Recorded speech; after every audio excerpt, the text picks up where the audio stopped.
Лото и Џокер на државната лотарија, полна 9 години од почеток на приредување. По повод 9-тиот роден ден, а пред зачекорувањето во 10-тата година, сакаме да ве потсетиме на дел од интересните податоци.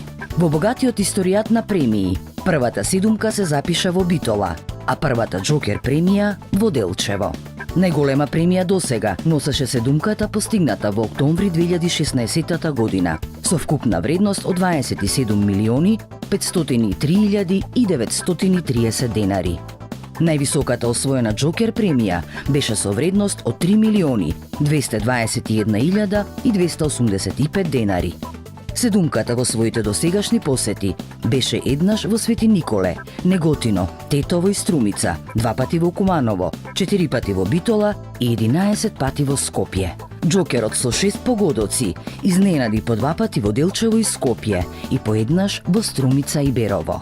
Дел од добитниците на премиите од Лото и Џокер јавно ги запознавме. Дел сакаа да останат анонимни, но посебно не радува што добиените средства од игрите на среќа кои ги прирадуваме, на сите им го променија животот на подобро. Лото и Џокер се игри на среќа, а со среќата никогаш не се знае. Во историјата на ново лото досега, популарната седумка падна 21 пат, а во играта Џокер славевме со 6 добитници на премија за Џокер со 6 погодоци. Последната седумка ја имавме во јуни 2018 година, а последната Џокер премија беше постигната во септември 2016 година. Лото и Џокер на државната лотарија, полна 9 години од почеток на приредување. На влезот во 10-тата година ќе најавиме нови изненадувања.